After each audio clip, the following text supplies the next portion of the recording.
Yo, what's going on, guys? Welcome back to another video, and today we're going to be talking about how you can improve your fitness videos. So let's get started. Hey, we was made for this. Stuck to the paper like a paperclip, just saying this. Accolades talking, you ain't saying So we're going shit. to kick things off with the first one, which is editing to the music. Now, there's actually two parts to this because one, you need to actually find the right soundtrack. It's very, very vital that you do have the right music that suits your edit, because if you're going for a very high intensity edit, with a lot of cuts, a lot of whip transitions, whatever it is, you need a fast paced song, you need an upbeat song. You can't be using something like this when you're using a load of transitions that are cutting on the beat.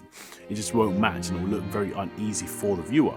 Because you have to think, when people are watching your visuals, whether it's a cinematic film, a short edit, a big budget film, whatever it is, when people are watching, they're only using two senses. They're using their sight and their hearing. So that is the most important two things you need to identify. We've already shot the visuals now. This is more in the edit. The music is so vital. So it's even better when you're doing your pre-production for the shoot, when you're trying to visualize, really understand how you're going to actually produce the shoot, try and know what type of song you're going to be using before you actually start to shoot. That way, the way you're shooting things can also match the edit. You know how you're going to produce it. And the second part of that is simply editing to the music. So we've already identified that you want to match the intensity of the song to the intensity of the video you're producing. But when you're actually editing now, you want to make sure your edits are matching to that music. So when you make a cut, it's cut on the beat. When you have a certain transition, it's kind of matching maybe the lyrics or the certain noises or percussion instruments inside the song. Just so it gives that viewer the satisfaction when you're watching it. They feel that they're actually more inside the video because they're feeling the energy of the edit through the music. Number two is to shoot with the edit in mind. And the reason why this is so important is because if you look at the difference between, a potential low budget advert and a very high budget advert you see in the Super Bowl or something, every shot you'd see in that high budget advert was planned out. They storyboarded every single part.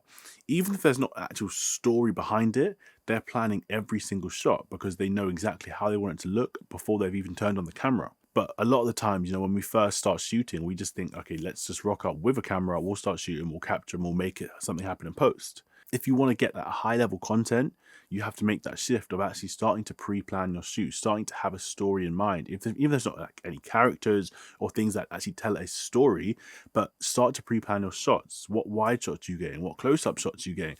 How are you going to use the equipment? And just try to actually plan your shoot before you actually turn up to your shoot, because that way you can avoid a lot of mistakes, you can avoid a lot of missed clips, and you can have a better overall video because you're going to have every single part that you planned inside the clip. You're going to have everything that you wanted to have in the visual, rather than leaving the shoot at the end of the day, you're getting home, looking at the footage, and you're saying, I wish I got this, or I wish I got that. But all of that could be avoided if you simply just plan with the edit in mind. Number three is to match your camera movements with that of the subject. Now, the reason why this is so important is because the camera movements tell a story. They relay information the same way the music does, same way the visual does. For example, if you have the subject is very still, they're in deep thought, concentrating, maybe they're planning their fight or whatever it is. If you have the camera shaking about and really intense, everyone's gonna be quite confused because they're thinking this person's very still, they're in deep thought, they're concentrating, and then the camera's doing this crazy intense thing, which is like, what's going on? Are they about to do something? Are they doing something now? Like, why is the camera shaking?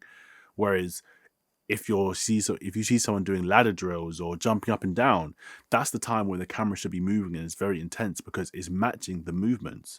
But it doesn't quite make sense when someone's watching this visually to see a lot of movement in the camera when someone is very still.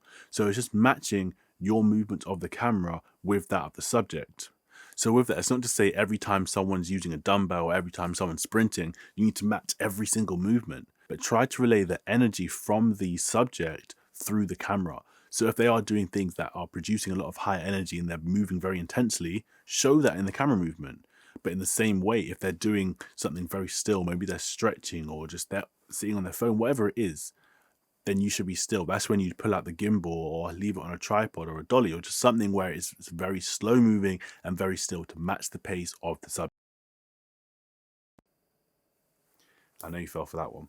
But just to add on, kind of in contrast to what I was talking about before, yeah, you want to use the camera to, show the movement and show the energy, but also don't forget to have some tripod shots, some just, really wide stationary shots where there's no movement in the camera, but just so you see the movement. This is really powerful for running shots, when you want to really show the establishing scene, when you want to show more details and stuff where you don't actually want to distract the person, the viewer, with camera movement, but just letting them see the stationary shot so they can just concentrate on what's actually happening in the shot.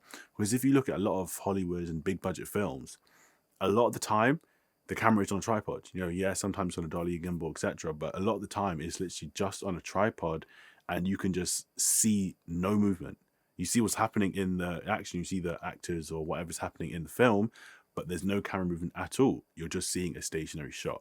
Now, number 4 is more on the subject, but it's quite important that you as the director do know this so you can implement this in the subject if they're not doing it. And that is simply to make sure the subject's actually putting in effort. Now, most athletes train at a very intense level naturally, but when they're doing something that's specifically for a visual, when they're doing something for a video, in their head, it's fake. It's not actually for real life. So sometimes they like to pretend that they're putting in effort, but that can always be seen through camera, even if it's the smallest thing, like a light weight on the bar, or them pretending a weight is heavy when reality it's not. All these things can be seen on camera when someone's not really going intense. And that, again, relays on the visual. You're translating that energy through the camera of, let's pretend to do this. No, I'm not actually going hard. I'm not actually sweating. I'm not really working hard. I'm just pretending to do this for the visual. And that just doesn't look good. See, because when you have someone pretending to work out, it's the exact same as spotting a bad actor. When you see someone who you can visibly see is acting, maybe their accent's wrong, the way they're performing their actions is all very dramatized, and you can tell a bad actor from a good actor, because a good actor makes you believe that's their real personality, that's who they really are. But when someone's pretending to work out, that energy is translated through the camera and onto the video. You can see it's just not that intense.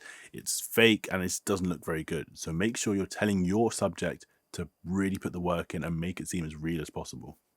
Number 5 is to add cutaways.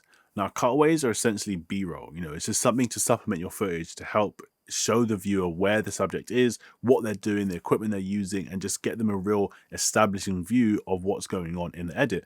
You can't have every scene from the edit the subject doing an activity, because it gets a little bit boring and it's not quite clear to the viewer because they're not there with you. You need to make the viewer really feel like they are actually there watching this live. So by doing that, you want to make sure you include the different parts of the environment so they can start to understand what is really happening in the edit. Number 6 is to add sound design. Now, this is literally right up there with the music, because what you're doing with the sound design is immersing the viewer into the actual video.